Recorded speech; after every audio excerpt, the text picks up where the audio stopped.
أهلا بكم مشاهدينا في عدد جديد من برنامج ثقافة، والذي يسرني أن أستضيف فيه اليوم الفنانة الكوميدية سامية أورزمان للحديث عن مشاريعها الأخيرة ومشاركتها في نادي الكوميديا الذي أطلقه معهد العالم العربي.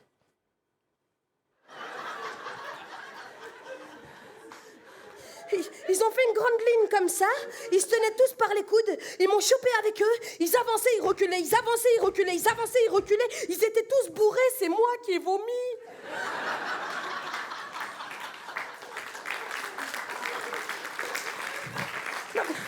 Non mais Giovanni, je veux bien essayer de comprendre ta culture, hein, mais il faudrait que tu me donnes les codes. Tu vois, quand tu chantes des chansons du genre je mets le doigt devant, je mets le doigt derrière, je mets... Tu t'amuses? La danse des canards. C'est la danse des canards qui, en sortant de la mare, on est d'accord que t'es obligé d'avoir bu pour comprendre. Et comme moi je bois pas, c'est pour ça que je comprends pas.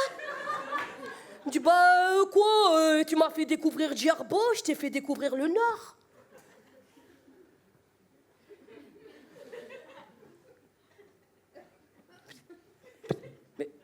Mais ça vaut pas. Mais ça vaut pas, mec. Je t'ai emmené sur les plus belles plages de la Tunisie, de l'eau bleue turquoise, du sable fin. Mais ça vaut pas. Et là, il y a sa femme qui se retourne et me fait ça. C'est pour toute la harissa que tu nous as forcé à bouffer.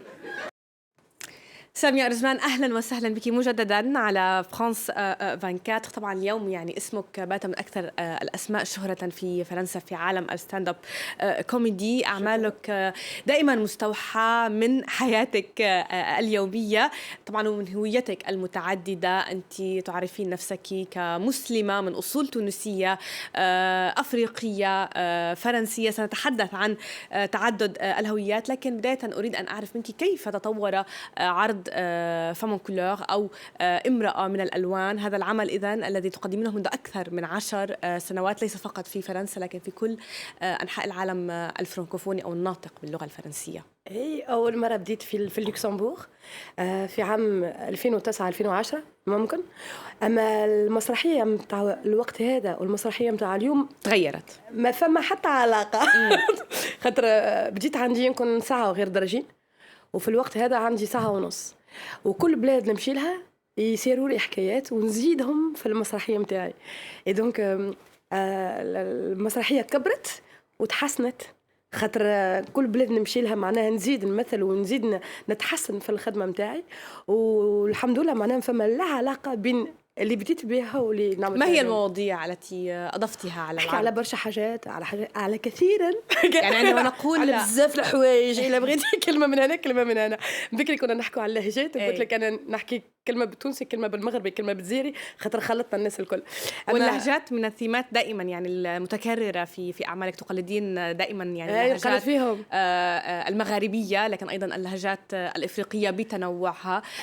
هل هذا أيضا يعني من المواضيع التي بحثتي بها أكثر، عالم اللهجات؟ أي تعرفت كي تعديت في الجمال كوميدي كلاب عدوها الباساج هذا متاع المسرحية متاعي، ونحكي على الفرق ما بين اللهجات وما بين زاد التصرفات متاع العباد. نحكي لي احنا توانسه كي نحكوا نغنوا شويه. الو وي والله قلت لك فريمون سي ان اندرو فورميدابل. اسمعني قال لك حاجه كي نحكوا نبدو نغنوا شويه.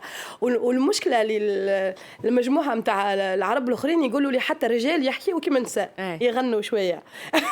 ودونك ساعات يتغششوا منها التوانسه، اما فيها شويه صحيح. معناها جماعة الجنوب يحكوا بالقاء، اما جماعة الشمال يحكوا بالقاء، والراجل كي يحكي مع هاك ما تفرقش ما بين هو ولا امراه. فهمتي؟ واللهجه المغربيه والجزائريه الجزائريه كي يحكي يبدو نرفوزين شويه ويخلطوا الفرنساويه بالجزائريه. على بالك كاينين بزاف توانسه يجوا عندنا خاطرنا احنا عندنا كلش، عندهم الجزائريه النيف وفاخرين بروحهم الكبرياء. انا يضحكوني خاطر فريمون معناها كثيرا. انا مره كنت نحكي مع واحد جزائري في الجزائر، قال لنا ارنولد شوارزنيغر جا للجزائر. قلنا له بصحتكم ارنولد شوارزنيغر جا للجزائر؟ قال لي لا هو بصحته اللي جا عندنا في الجزائر. انا تعجبني الثقه اللي عندهم في نفسهم، وساعات يضحكوا من غير ما يشعروا، معناها سون فير اكسبري. من بعد فما المغاربه المغربي كي يفرح كي تجي حداه يفرح بيك، يعرف كما يقولوا هما يتهلاو فيك. إيه. حبيبه جالي ماشي غيرك عزيز عليا بزاف، كنحمق عليك اليوم نهار كبير تبارك الله عليك. لا عندهم الكلام الحلو يعرفوا إيه. يستقبلوا الضيف، وفي عروقهم معناها الاستقبال. اذا المغربي ما يستقبلكش بالكدا ولا كيما لازم، يبدا حشومه عليه هو، دونك يحبك ولا يكرهك باش يفرح بك. هذه الكرامه والاستقبال عندهم حاجه واللهجات فيهم. المرشقية لافريك سبساريان لا المرشقية في اللغة، يعني اللهجات العربية مثلا اللبنانية المصرية اللي ما نعرفهمش على خاطر ما السورية. خلطهمش. انا نعرف نقلد الناس اللي خلطهم، اما الناس اللي ما عندي حتى علاقه بهم ما نجمش نحكي عليهم، فهمتي؟ اما ان شاء الله يستدعوني في لبنان وفي سوريا وفي مصر وفي البلدان الكل ونتعلم، وكل مره ناخذ حاجه من عندهم. يعني افريقيا السوداء اكتشفتها ايضا مع ياسو، هو فنان لبناني مقيم في ساحل العاج وينظم مهرجان اذا سنوي لمهرجان كوميدي معروف. كنا نتحدث قبل قليل اذا عن تعدد الهويات سامية، وكيف انت تعرفين عن نفسك. برأيك هل شكل كونك امرأة مسلمة، هل شكل ذلك عائق أم على العكس يعني هذا كان يعني في ذلك له الفضل لاستمرارك في عالم الكوميديا، خاصة هنا في فرنسا، يعني حيث عالم الكوميديا هو عالم فيه الكثير من التنافس بين الفنانين؟ صعبت عليا شوية الحال من جهتنا احنا ومن جهة الفرنسيس الزوز، خاطر العرب اللي يشوفوك يقولوا هذه متحجبة وذانها باينين عندها مكياج، هذه متحجبة، هذه مسلمة، هذه دونك هم يجوا يمزوا عليك يتكريتيك.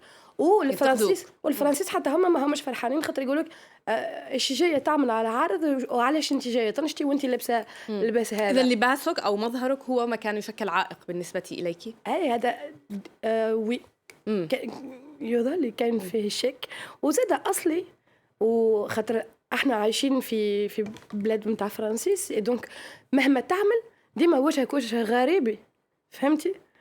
سامحيني خاطر ساعات مع انه هناك الكثير ايضا من الفنانين من اصول مغاربيه، لكن اغلبهم ربما رجال، يعني هذا رجال.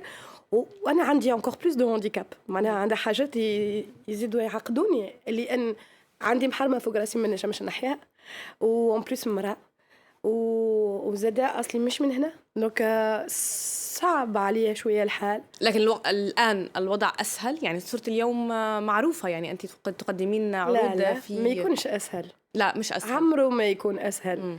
التحدي يعني شبه ديما يومي. وانت لازمك تجاهدي باش تشهري روحك، باش تجيبي جديد، باش تعرفي روحك، باش تكمل تخدم على خاطر. لكن توظفين انت هذه العوائق، يعني تتحدثين ايضا عن الحجاب في عروضك، عن مظهرك، عن ايضا عن علاقه امك بزوجك، زوجك اذا هو من المارتينيك وهو اسود، تتحدثين عن موضوع يعني فعلا لا يتم الحديث عنه كثيرا في العالم العربي، وهي العنصريه تجاه السود في العالم العربي. هل هناك خطوط حمراء سامية؟ الخطوط حمراء لان ما تجرح حد. انا ما نحبش نجرح العباد، انا نحب نجمعهم الكل. دونك كي نحكي على العنصريه بديت بينا احنا، العنصريه اللي فينا احنا، وبطل نحكي على العنصريه مع الاخرين، اما بديت بينا احنا، خاطر حتى احنا لازمنا نصلحوا رواحنا، فهمتي؟ علاش تكون فنان اذا ما تجيبش رساله، اذا ما توصلش حاجه؟ اللي انا ما يسماش فنان اذا تجي جوست باش تضحك العباد، ما فيها حتى فايده. انا ماذا بيها الافكار تتحل شويه وتتحسن وتفهم غلطاتها باش تتحسن شويه ان شاء الله. دونك في سبيكتاكل نتاعي نحكي في قصه حياتي وصعوبات الكل اللي لقيتهم في الحياه. مثلا عندنا 16 سنه اللي معرسين وما عندناش صغار، ونحكي على العباد اللي يزيدوا وينزلوا عليك من غير ما يشعروا. التوا ما جبتي واش تستني انت اللي ما تجيبيش ولا هو اللي ما يجيبش؟ مسكين ان شاء الله ربي يسهل عليك وان شاء الله.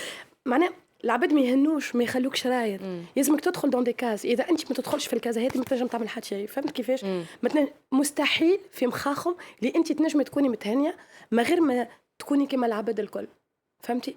وانا الحمد لله راضيه باللي عطاني ربي. يعني برايك نجحتي بتغيير العقليات عن طريق اضحاك الناس؟ ايه بالطبيعه طبعا.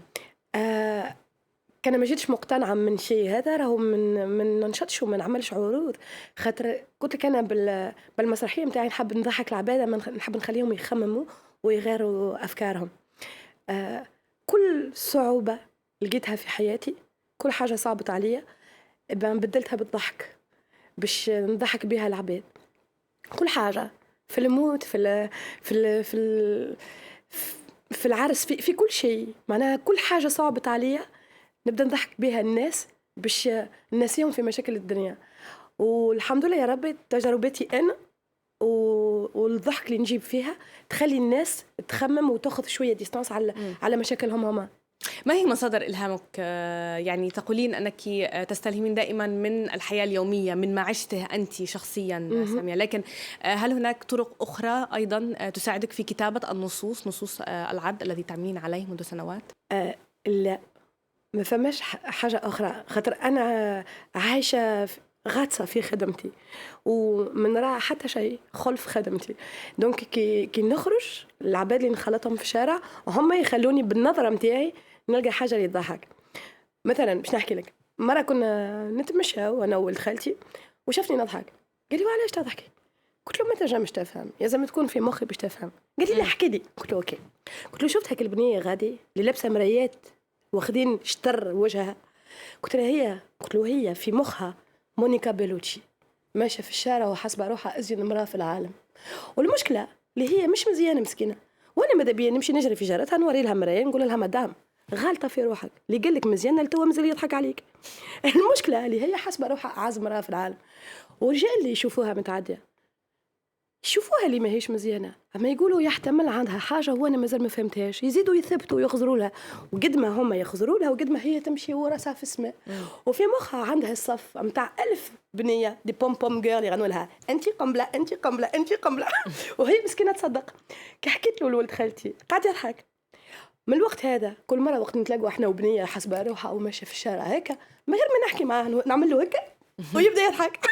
إذا دائما هناك طرق لإيجاد مواقف مضحكة وإضافتها لعروضك. أشكرك جزيل الشكر سامية أرجزمان. إذا أذكر أنك ستشاركين في معهد العالم العربي الذي أطلق مشروع إذا نادي الكوميديا. يمكن إذا لكل المشاهدين الذين يرغبون أيضا بالتعرف ليس فقط على سامية لكن أيضا على عدة فنانين كوميديين من أصول عربية يمكنهم التوجه إلى معهد العالم العربي. شكرا لك مرة أخرى. مشاهدينا بهذا نصل إلى ختام هذا العدد من برنامج ثقافة. إلى اللقاء.